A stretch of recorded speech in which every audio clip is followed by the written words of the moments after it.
স্বাদ বদলের রান্নাঘর থেকে প্রত্যেককে শুভকামনা জানিয়ে আজকের পর্ব শুরু করছি। আজকে আমি পুঁই ডাঁটার একটি রেসিপি নিয়ে এসেছি।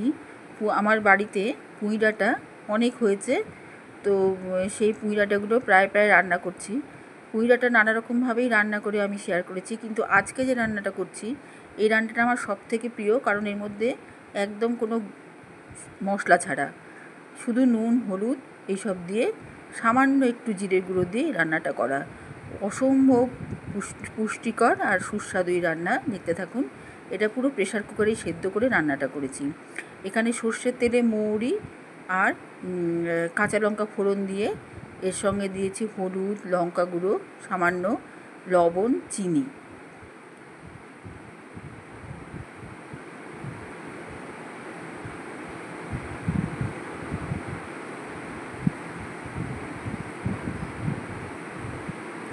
এখানে দেওয়ার পরেই হলুদ, লঙ্কা গুঁড়ো, লবণ, চিনি দেওয়ার পরে আমি কাঁচা আলু কেটে রেখেছি, সেগুলো এখন এখানে দিয়ে দেবো।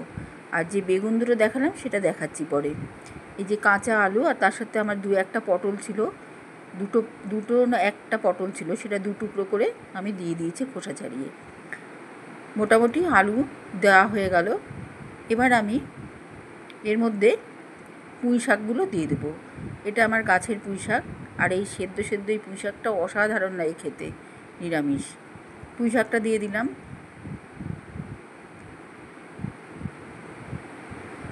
এবারে আমি যে কাঁঠালের বিচিগুলো সেদ্ধ করে রেখেছি সেটা দিয়ে দিলাম।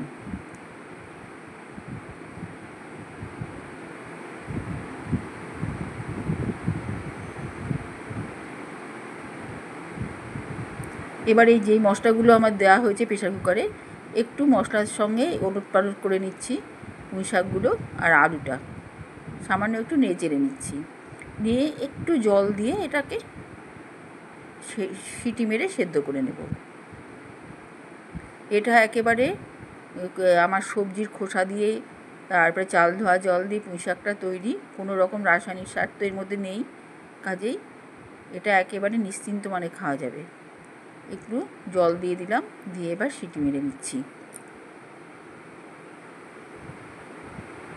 এবার যে বেগুনটা আমি স্লাইস করে কেটেছি, বেশ বড় বড় 2 চাকা বেগুন কেটে রেখেছি, এটা আমি নুন হলুদ আর একটু বেশি করে চিনি দিয়ে মেখে রাখছি। কারণ এই যে চিনি থেকে যে ক্যারামেলটা হবে, এই ক্যারামেলেই রান্নাটা আমি করব। পরে কাঁচা চিনি আমি এই রান্নাটার মধ্যে দিব না, কারণ এই চিনি পোড়ার যে স্বাদ কালার, এটা দারুণ লাগে। চিনি আর লবণ দিয়ে দিলাম এখন, দিয়ে বেশ ভালো করে মেখে নিচ্ছি।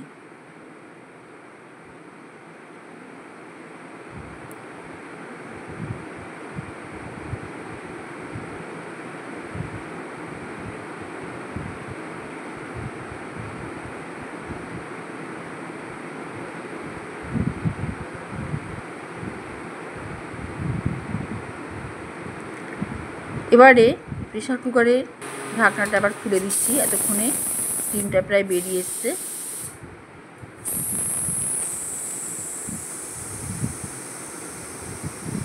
ঢাকনাটা এবার খুলে দেব।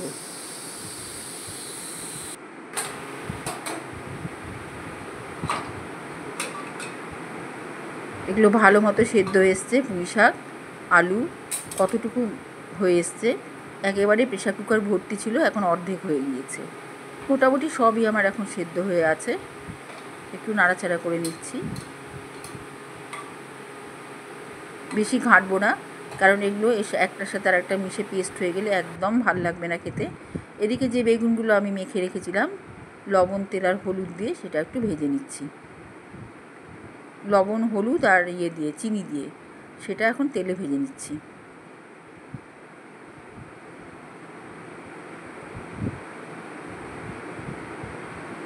বেগুন থেকে চিনিগুলো তেলের সঙ্গে মিশে যাবে,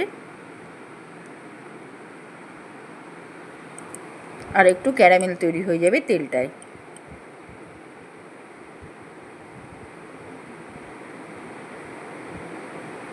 এবারে মৌরি, কালো জিরে, তেজপাতা, শুকনো লঙ্কা এটা আমি ফোড়ন দিয়ে দিচ্ছি। প্রথমে কিন্তু আমি কোনো ফোড়ন দিইনি, অল্প একটু মৌরি আর কাঁচা লঙ্কা দিয়েছি, তেজপাতা শুকনো লঙ্কা কিছু দিইনি। দ্বিতীয়বারে আমি এই ফোড়নটা দিয়ে দিচ্ছি, কারণ যেহেতু এটা প্রায় সেদ্ধ কোনো মশলা ছাড়া, কাজে ফোড়নটা না ব্যবহার করলে রান্নার ফ্লেভারটা থাকবে না। এখানে আমি 2টো কাঁচা লঙ্কা দিয়ে দিলাম, শুকনো লঙ্কা তো দিয়েইছি। এইভাবে ফোড়নটাকে মানে পুড়ে যাওয়ার মতো সময় দিতে হবে, বেশ গন্ধ ছাড়লে তারপরে এই যে সেদ্ধ করে রাখা যে পুঁই শাক, আলু, কাঁঠালের বিচি যেগুলো দিয়েছি সেগুলোর মধ্যে ঢেলে দিলাম। এখানে বেশি অন্য কোনো আনাজ আর ভাল লাগবে না। পুঁই শাকের যে লাবড়া বা অন্য চচ্চড়িতে নানা রকম আনাজ দিয়ে হয়, এটাই এই এরকম আলু, কাঁঠালের বিচি আর পুঁই শাক দিয়ে রান্নাটাই ভাল লাগবে, আর অন্য কোনো আনাজ আমি দিইনি। এর মধ্যে দিলাম একটু কাঁচা বরবটি। এবার বরবটিটা আমি কাঁচা রাখলাম 2টো কারণে। একটা বরবটি খুব গলে যায়, আর এটা কি রঙটাও অটুট থাকবে, আর কি টেস্টটাও খুব ভাল লাগবে। মেখে খেলে বরবটির যে স্বাদটা, সেই স্বাদটা দারুণ লাগে। বরবটিটা কিন্তু ভেপারেই সেদ্ধ হবে। এই যে সবজির যে একটা ভাপ, গরম ভাপ, যেহেতু বরবটি খুব নরম জিনিস, এই ভেপারে এটা সেদ্ধ হলে খেতেও আরও ভাল লাগবে। এই সময় আমি একটু, যেহেতু কাঁচা বরবটিগুলো দিলাম, এই সময় সামান্য একটু হলুদ গুঁড়ো আর একটু জিরে গুঁড়ো, একটু লঙ্কা গুঁড়ো দিলাম, খুব সামান্য, হাফ চামচা করে, হাফ চামচা জিরে গুঁড়ো, হাফ চামচা লঙ্কার গুঁড়ো, হাফ চামচা হলুদের গুঁড়ো। আর এইখানটায় বাটির মধ্যে একটু তেলে ভাজা চিনি আমি রেখে দিয়েছিলাম, যখন বেগুন ভাজি একটু চিনি আমি তুলে রেখেছিলাম তেল থেকে, সেই তেল সমেত চিনিটা এই সময় দিয়ে দিলাম। দেখুন, দেখে একটু লোভ লাগছে, সুন্দর হয়েছে। এটা রুটির সাথে হেভি লাগে খেতে, ডাল ভাতের সাথেও খুব ভাল লাগে, এমনকি খিচুড়ির সাথেও ভাল লাগে। এবারে যেই বাটির মধ্যে আমি চিনি ভাজাটা রেখেছিলাম, ওই বাটি ধোয়া জলটা দিয়ে দিলাম। এই জলটা ফুটবে, ফোটার পরে এই ফুটন্ত জলটা টেনে আরও মজে আসবে।